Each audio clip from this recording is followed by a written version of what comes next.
کریے. جی السلام علیکم ورحمۃ اللہ وبرکاتہ. السلام ورحمۃ اللہ وبرکاتہ. جی میں حضرت قطر سے بول رہا ہوں، اختر. اچھا دعا قطر یہاں پہ سے. میں ہوائی جہاز کا انجینئر ہوں. سبحان اللہ. تھوڑے مجھے جی سوال سے کچھ سوالات تھے، میں سوچا آپ سے ذرا ان کی معلومات کر لوں، تفتیش. ارشاد فرماؤ صاحب. جی حضرت دراصل یہ مسئلہ ہے، یہ جو ابھی ہم تو یہاں قطر میں رہتے ہیں، یہاں پہ تو کوئی مسئلہ نہیں، خیر اللہ کرم ہے، مطلب نمازوں میں اور باقی چیزوں میں کہ اس کے پیچھے نہیں ہوگا. لیکن یہ بڑا فتنہ پھیلا ہوا ہے یہ دیوبندی بریلوی کا. جب ہندوستان جاتے ہیں تو وہاں کہیں گے یار وہاں ان کے پیچھے نماز نہیں پڑھا کرو، وہاں نماز نہیں ہوگی، اور کھانا جائز نہیں، نکاح جائز نہیں، یہ نہیں وہ نہیں، اور بڑے اشکالات ان لوگ پیدا کرتے ہیں اور بڑے عجیب عجیب سوال کرتے ہیں. یہاں میں رہ رہا ہوں، چیزیں دیکھ رہا ہوں، اللہ کرم ہے، کوئی مسئلہ نہیں، کوئی اختلاف نہیں کسی میں، سب ایک دوسرے کے پیچھے نماز پڑھتے ہیں، کھانا پینا کھاتے ہیں، سب کچھ ساری چیزیں بہتر ہیں. تو ذرا اس کے متعلق جو ہے تھوڑی رہنمائی فرما دیجیے. سب سے پہلے تو ہم کو چاہیے کہ قرآن کریم کو سمجھنے کی کوشش کریں. جی اللہ نے فرمایا ہے قرآن کریم کے اندر، میں نے ہر چیز کا واضح بیان کر دیا، ہر چیز کا. اور جب تک مسلمان قرآن کو نہیں سمجھے گا اسی طرح بھٹکتا پھرے گا. کیا خیال ہے؟ جی جی اب میں تلاوت کر رہا ہوں قرآن کی آیت کی، میں نے پانی پی لیا تھا، تھوڑا پانی پینے کے بعد. جی بالکل. اللہ فرماتا ہے، وہ آیت میں بتا رہا ہوں، وَنَزَّلْنَا عَلَيْكَ الْكِتَابَ تِبْيَانًا لِكُلِّ شَيْءٍ. اللہ فرماتا ہم نے قرآن کو نازل کیا اور اس میں ہر چیز کا واضح بیان کر دیا، واضح بیان.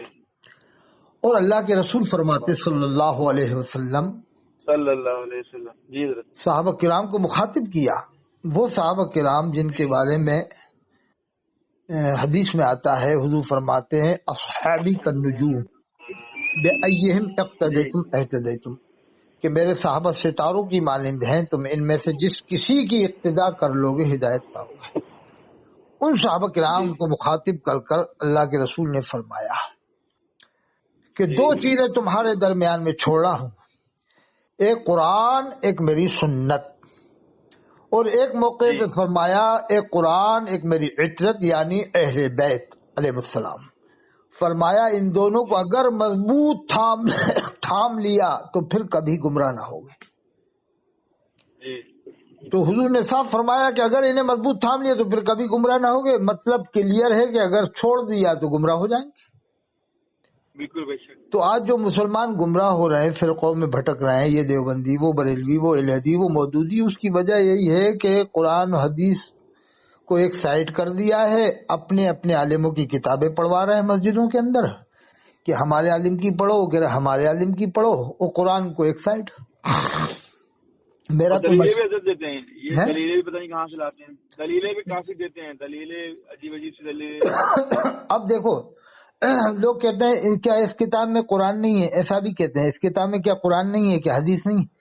ارے بھائی قرآن حدیث تو شیعہ کی کتاب میں بھی ملے گا، اہل حدیث کی کتاب میں بھی ملے گا. جتنے بھی عالم لکھتے ہیں قرآن و حدیث تو لکھتے ہی لکھتے ہیں. آپ کسی بھی فرقے کی کتاب اٹھائیے، شیعہ کی اٹھائیے، اہل حدیث کی اٹھائیے، اور بھی قادیانی کی بھی اٹھائیے آپ، تو اس میں بھی آپ کو قرآن کی آیتیں ملیں گی اور حدیث پاک ملے گی. تو اس کا مطلب یہ تھوڑی ہے کہ وہ قرآن کے برابر ہو گئی. اللہ کے رسول نے یہ فرمایا کہ ان دونوں کو اگر مضبوط تھام لیے تو پھر کبھی گمراہ نہ ہو گئے. تو اب قرآن کے مقابلے میں کون سی کتاب آئے گی؟ اب یہ باتیں کرنا صاحب اس میں کیا غلطی ہے؟ یہ تو سمجھ لو کہ بے ایمانی کی بات ہے. بے ایمان قسم کے لوگ ایسی باتیں کریں گے. جو ایمان والے ہوں کہیں گے ہاں صاحب بے شک پہلے قرآن ہونا چاہیے، قرآن کا ترجمہ ہو، تفسیر ہو، پھر بعد میں دوسری کتابیں، بے شک بعد میں. یہ ایمان والے کی بولی. بے شک آپ جو کہہ رہے ہیں آپ اپنی بات نہیں بتا رہے، یہ تو اللہ کے رسول کا فرمان آپ بتا رہے ہیں کہ سب سے پہلے قرآن کا ترجمہ سنا جائے اور کسی اچھے عالم سے تفسیر سنی جائے ہفتے میں ایک بار یا 2 بار.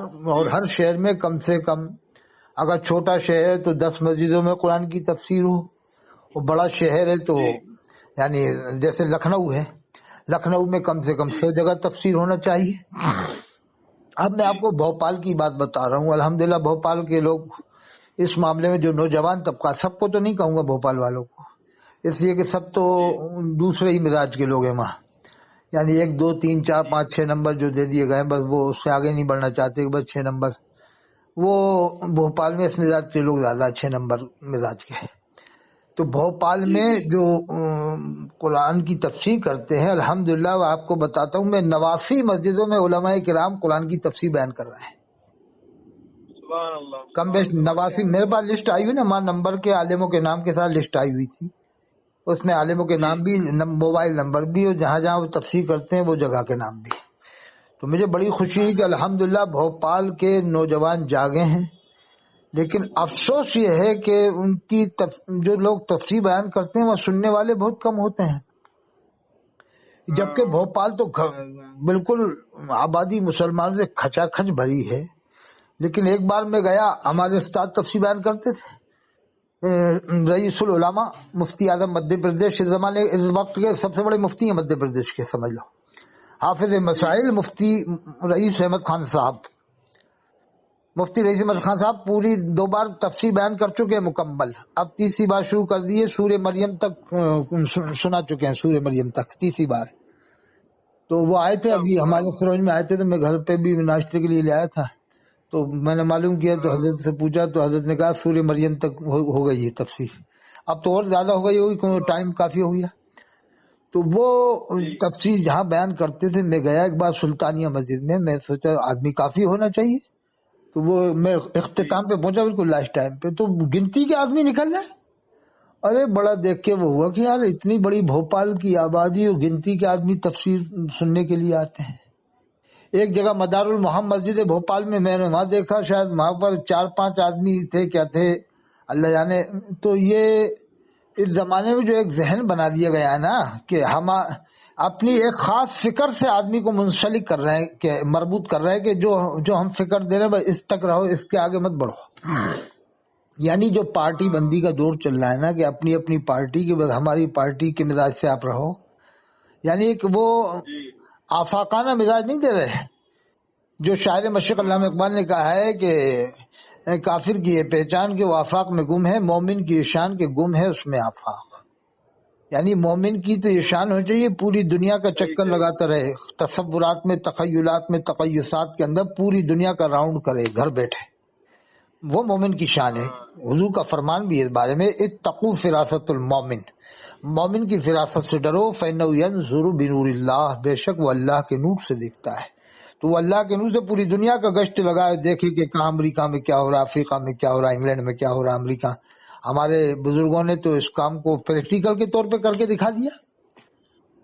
ہمارے بزرگوں نے تو پریکٹیکل کے طور پہ دکھا دیا کہ اس زمانے کے جو بزرگ ہوتے تھے وہ دیکھ لیتے تھے، یعنی وہ مشاہدہ کر لیتے تھے کہ کہاں کیا ہو رہا ہے، کہاں کیا نہیں ہو رہا ہے. تو اس حدیث کی شرح میں علامہ ابن حجر اسقلانی یا ملا علی قاری رحمۃ اللہ لکھتے ہیں شرح فقہ اکبر میں کہ الفراست مکاشفۃ النفس. اللہ کے رسول نے جو فرمایا مومن کی فراست سے ڈرو، فراست کیا ہے؟ تو علامہ ملا علی قاری رحمۃ اللہ لکھتے ہیں الفراست مکاشفۃ النفس و معینۃ الغیب وہی مقام من مقامات الایمان. فراست یہ ہے کہ نفوس کا مکاشفہ کرنا، وہ معائنۃ الغیب، غیب کی باتوں کا مشاہدہ کرنا، معائنہ کرنا. پھر فرماتے ہیں وہی مقام من مقامات الایمان، یہ تو ایمان کے مقاموں میں سے ایک مقام کا نام ہے، یعنی مشاہدہ کرنا غیب کی باتوں کا اور دلوں کے کشف سے حالات جاننا. تو اب اس سے اندازہ لگاؤ کہ فراست ایمانی کتنی بڑی چیز ہے، کتنی بڑی چیز ہے. تو ہمارے یہاں کیا ہوا، ایک ذہنیت محدود کر دی گئی ہے کہ 6 نمبر سے تم آگے مت جانا، اور جو تمہیں اپنے اپنے پیروں نے یا اپنے عالموں نے بتا دیا اس کے آگے نہیں جاؤ گے. تو بھوپال میں یہ خوشی کی بات تو ہے کہ 89 مسجدوں میں لگ بھگ تفسیر ہو رہی ہے کم بیش، لیکن افسوس کی بات ہے کہ سننے والے گنتی کے. اب بھوپال کی آبادی کے حساب سے اگر سننے والے ہر مسجد میں 500 ہوتے تو بھی کوئی زیادہ نہیں تھے 500 بھی، کیونکہ بھوپال میں آپ کو میں بتاؤں قریب 1200 مسجدیں ہیں. کتنی مسجدیں ہیں؟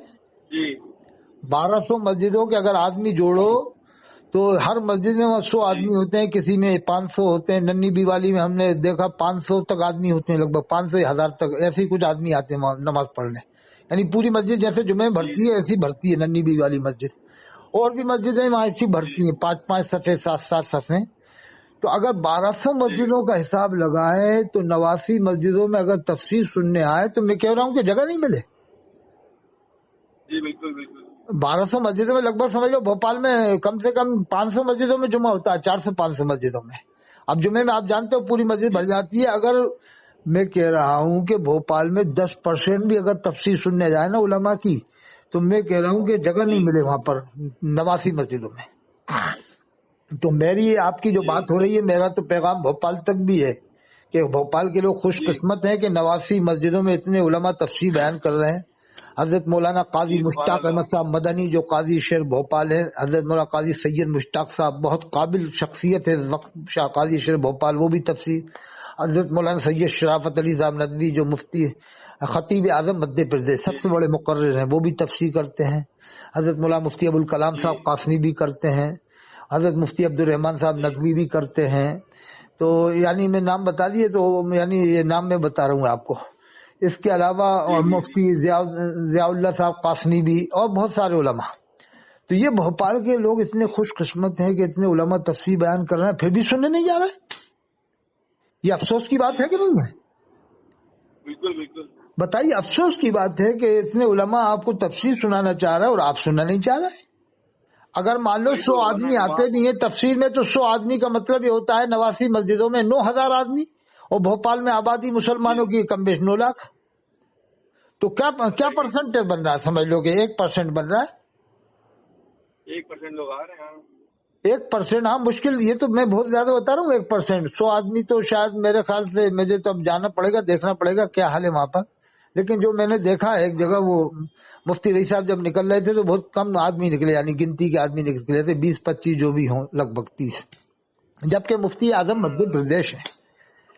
تو خوشی کی بات تو جب ہوتی کہ جب بھوپال میں ایسی مسجدیں بھرتی جیسے جمعے میں بھرتی ہیں تفسیر سننے کے لیے، تب تو خوشی کی بات تھی اور انقلاب آ جاتا. پھر بھوپال کے اندر ہی نہیں بلکہ پورے علاقے میں انقلاب آ جاتا. ہمارے استاد حضرت مولانا قاری ہادی حسن صاحب رحمۃ اللہ علیہ جب تفسیر بیان کرتے تھے ہمارے سروج میں، ہمارے استاد تھے، قرات سبا کے پرانے قاری تھے، آج سے 70 سال پہلے کے فارغ تھے کم بیش، یعنی پکے جو قاری ہوتے ہیں پرانے زمانے کے. قرات سبا قاری مفسر قرآن، انہوں نے تفسیر شروع کی تھی ہمارے سروج میں اریٹھے والی مسجد میں. تو میں نے خود دیکھا ہے کہ وہ مسجد جمعے کی طرح بھرتی تھی اس زمانے میں. اس زمانے میں بھرتی جمعے کی طرح سے، الحمدللہ. تو وہ دور اب دیکھنے کو نہیں ملتا. جیسے ہمارے استاد نے اس زمانے میں تفسیر سنائی اور جو مسجد بھرتی تھی، اب وہ دور دیکھنے میں نہیں ملتا ہے. تو میری تو اپیل ہے کہ بھوپال کے لوگ سن رہے ہیں یا کہیں کے بھی لوگ سن رہے ہیں، اندور کے، اجین کے، رتلام کے، بمبئی، دلی کے، کہ جہاں جہاں آپ کو علماء تفسیر سنا رہے ہیں کم سے کم آپ لوگ ان کی آپ اس میں تو جائیں، تفسیر سننے کے لیے تو جائیں محفل کے اندر ہے کہ اللہ کے رسول کا فرمان ہے کہ اگر ان دونوں کو مضبوط تھام لیا تو پھر کبھی گمراہ نہ ہو گئے. بڑے افسوس کی بات ہے کہ آج لوگوں نے اپنی اپنی کتابیں دے رکھی ہیں کہ بس یہ پڑھو. ارے بھائی پھر کلیکٹر کیسے بنیں گے، ڈی ایم کیسے بنیں گے، منسٹر کیسے بنیں گے، پروفیسر کیسے بنیں گے، پرنسپل کیسے بنیں گے، ویگیانک کیسے بنیں گے، اور ہمارے یہاں آج ڈاکٹر نہیں ہے سرجن کیسے بنیں گے. یہ سب باتیں بھی تو دیکھنا پڑیں گی نا. کیا 2-4 کتابیں پڑھ کے آپ کلیکٹر بناؤ گے قوم کو؟ کلیکٹر بننے کے لیے تو کتنی کتابیں پڑھنا پڑتی ہیں، ہے کہ نہیں؟ کیا خیال ہے؟ تو آج دنیا دونوں لے کے چلنا ہے. قرآن میں ربنا آتنا فی الدنیا حسنہ وفی الآخرۃ حسنۃ وقنا عذاب النار. تو آپ نے جو سوال کیا، خیر میں نے اس سوال کا جواب تو دیا نہیں، میں اور سوال اور جواب دینے لگا، لیکن اسی ضمن میں یہ جواب بھی آ گیا کہ سب سے لوگوں کو جو کیا جائے کہ تاکہ وہ لوگ سن سکیں. ہاں بس یہ پیغام پہنچ جائے گا اس طرح سے کہ کم سے کم قرآن کی تفسیر لوگ سنیں گے بھوپال میں بھی بڑھ چڑھ کے انشاءاللہ. یہی تو مین چیز ہے کہ مسجدوں میں اگر قرآن، کیونکہ عربی تو لوگ زبان نہیں خیر، کم سے کم ابھی بھوپال میں اجتماع ہوا ہے ہمارے یہاں ابھی 15-20 دن پہلے کم بیش. اگر اجتماع میں اعلان ہو جاتا، کاش کہ یہ اعلان ہو جاتا کہ جتنے لوگ آپ کے یہاں تفسیر بیان کر رہے ہیں بڑھ چڑھ کے آپ تفسیر سننے کے لیے جائے، تو میں کہہ رہا ہوں کہ پھر جمعے کی طرح مسجد بھرتی. کاش کہ اگر یہ اعلان اجتماع سے کر دیا جاتا. بھائی یہ تو قرآن کی تفسیر ہے نا، اس میں بتائیے اعلان کرنے میں اس میں کیا جا رہا ہے؟ اور سنانے والے بھی پھر وہی ہیں، اسی مکتب فکر کے لوگ ہیں، علماء ہیں۔ اب دیکھو قاری رئیس صاحب کو آپ نے دیکھا ہو بمبئی میں، حضرت مولانا قاری رئیس صاحب سرتاج علماء بمبئی اور مفسر اعظم ہند ہیں۔ جی میرا کافی مرتبہ ان کے جو ہے خطاب میں بیٹھنا ہوا ہے جب انہوں نے تفسیر کرتے تھے۔ ہاں میں نے سالوں سنا ہے، تقریباً 2 سال تقریباً ان کو سنا ہے تفسیر ان کی۔ جی کیا عالم ہوتا تھا، کتنا علم ہے ان کو؟ ماشاءاللہ بہت علم والے عالم ہیں، بہت بڑے عالم اور مفتی، اور جو تفسیر کا ان کا انداز ہے ایک دم انسان کے دماغ ذہن میں بٹھا میں دیتے تو ہیں، یہ کہتا ہوں کہ بریلوی اور طبقے میں، پورے وہ ڈونگری میں محمد علی روڈ پہ جہاں پہ وہ ہے مسجد، وہ مسجد کا نام ہے اسماعیل حبیب، ہاں اس میں ہی کرتے تو ہیں، اس مسجد سے پورا ریڈیو ٹیلی کاسٹ ہوتا ہے، پورے علاقوں میں گھروں میں عورتیں بھی سنتی ہیں۔ یعنی وہ اتنی گہرائی سے بیان کرتے ہیں نا کہ لوگ دلچسپی لیتے ہیں۔ اور مسجد میں کتنے آدمی ہو جاتے تھے؟ 200 ہو جاتے تھے؟ ہاں آرام سے مسجد ماشاءاللہ، جب جس دن ان کی تفسیر ہوتی تھی لوگ پہلے سے ہی بیٹھے رہتے تھے کہ حضرت آپ تفسیر کریں گے۔ کبھی کیونکہ ان کی عمر بھی زیادہ ہے تو کبھی کبھی کینسل ہو جاتی تو لوگ افسوس ہوتا کہ آج حضرت کی تفسیر نہیں ہو پائی۔ میں تو یہ کہہ رہا ہوں کہ اس زمانے کے اندر بریلوی علماء کے اندر مکتب فکر میں مفسر اعظم ہند ہیں وہ، یعنی بریلوی طبقے میں ابھی، بلکہ ہندوستان میں نہیں بلکہ آل ورلڈ میں، دنیا میں ان سے اچھی تفسیر کرنے والا ابھی بریلوی طبقے میں نہیں، دنیا میں۔ جی کیونکہ میرا تو ہم دونوں، کو بریلوی عالم بہت اچھے لگے، جن کی جو ہے باتیں اور جن کی ارے جو ہے دیکھو تفسیر، ان وہ کا تو علم بڑا۔ اب ان پر بریلویوں نے فتویٰ یوں لگا دیا کہ دیوبند والوں کے ساتھ کیوں بیٹھے علماء کونسل میں؟ ارے تو تم کسی کو مسلمان بھی سمجھو گے کہ نہیں؟ کسی کے ساتھ بیٹھ جاؤ تو فتویٰ لگا دیا، پھر تو کل ایسا نہ ہو کل بس میں بیٹھ کے چلے جاؤ دیوبندی والوں کے ساتھ یا اہل حدیث کے ساتھ تو کہیں تم بس والوں پہ ہی فتویٰ لگا دو، کہیں ڈرائیور پہ فتویٰ مت لگا دینا، کہیں کنڈکٹر پہ فتویٰ مت لگا دینا کہ تم نے اس کو کیوں بٹھا لیا۔ اگر مسلمان ڈرائیور ہے، کنڈکٹر مسلمان ہے تو اس سے نہ کہتے کہ بھیا ایسے کیوں بٹھا رہا ہو اہل حدیث کو دیوبند والے کو؟ ہاں وہی تو حضرت میرا سوال ہے کہ مطلب کہ اتنا زیادہ انتشار ارے ان کے حساب سے تو پھر آبادی 30 کروڑ یا نہ بتائیں، جو اس قسم کی باتیں کرتے ہیں نا، میری تو ان سے گزارش ہے کہ تم لوگ 30 کروڑ کی آبادی مت بتاؤ، اپنی آبادی جن گننا الگ کرو، تم لوگ جن سنکھیا تمہاری مردم شماری الگ کرو، ہے تمہاری بمبئی میں کتنی ہے، تمہاری دلی میں کتنی ہے، تمہاری کلکتہ میں کتنی ہے، تمہاری مدراس میں کتنی ہے، تو بھوپال میں تو ان کی آبادی 1% بھی نہیں ہے پھر اس حساب کے لوگوں کی آبادی جو بھوپال میں ہے۔ بھوپال میں 1200 مسجدوں میں 3 مسجدیں بریلوی لوگوں کی ہیں کم بیش، ایک سونا گری پہ ہے، ایک اشوکا گارڈن میں ہے، ایک وہ اور جگہ ہے بس نظام الدین کالونی میں ہے بس، تو اس حساب سے تو 1% بھی آبادی نہیں ہو رہی ان کی ہے۔ اگر میں کہتا ہوں آپ سے، نہیں میں آپ سے بتاؤں کہ آپ یہ بتائیے کہ ہندوستان کی ٹیم میں ابھی کچھ مسلمان کھیل رہے ہیں کہ نہیں کھیل رہا کرکٹ ٹیم میں؟ جی کون کون کھیل رہا ہے؟ محمد سراج، محمد سمیع۔ کیا آپ نے ان سے پوچھا کہ تم دیوبندی ہو بریلوی ہو؟ کیوں آپ نے کہہ دیا کہ محمد سراج، محمد سامی ایک دم مسلمان بتا دیا؟ اب اگر میں بریلوی سے بھی پوچھوں کہ بھائی بریلوی ہو یہ بتاؤ کہ جو کرکٹ ٹیم ہے اپنی انڈیا ٹیم میں کوئی مسلمان ہے، تو بریلوی بھی یہی کہتا ہے ہاں 2 مسلمان ہیں سراج اور سامی۔ ارے بھائی تو کیوں بتا رہا، تو کسی کو مسلمان نہیں مانتا جلدی، تو جا کے محمد سامی سے جا کے پوچھ دیوبندی بریلوی کون ہے وہ کون ہے، جب تاکہ تو اسے مسلمان ماننا ہے کہ نہیں صاحب؟ ہاں جی اسی طرح سے ابوالکلام صاحب جو راشٹرپتی تھے ان کو بھی بریلوی مسلمان مانتا ہے، اور جب سانسد میں نیتا پہنچتے ہیں 20-25 پہنچے جب بھی بریلوی یہی کہتا ہے، دیوبندی بھی یہی کہتا ہے، اہل حدیث بھی یہی کہتا ہے کہ 25 سانسد مسلمان پہنچے پارلیمنٹ میں۔ ارے تو کیا 25 میں کیا سبھی ایک ہی مکتب فکر کے، کوئی دیوبندی ہوگا، کوئی بریلوی ہوگا، کوئی موجودی کسی قسم کے مزاج کا ہوگا، لیکن بنام مسلمانی تو تم انہیں مسلمان کہہ رہا ہو۔ کیوں کہہ رہا ہو مسلمان کہہ رہا ہو؟ تو اس کا مطلب تم خود گرفت میں آ گئے اس جملے کے اندر۔ اگر تم مسلمان نہیں مانتے ہو کسی اور کو، دیوبندیوں کو یا اپنے علاوہ کسی کو، تو تم بھی گرفت میں آ جاتے ہو، پھر کیا خیال ہے؟ جی بالکل صحیح۔ اور اس کے علاوہ جب ہم جن گننا کرتے ہیں مسلمانوں کی، جب ووٹنگ لسٹ ہوتی ہے تو بھی جو بریلوی طبقے کے ماسٹر ہوتے ہیں یا ان کے بھی ماسٹر جاتے ہیں جن گننا کرنے، تو وہ بھی مسلمان کر کے لکھتے ہیں وہاں پر، اس کی مسلمان کر کے مطلب شماری کرتے ہیں۔ کیا خیال ہے؟ وہی ہے تو غیروں کی نظر میں سارے مسلمان ہی ہیں۔ اچھا ایک بات بہت اچھی یاد آ گئی مجھے ابھی حال،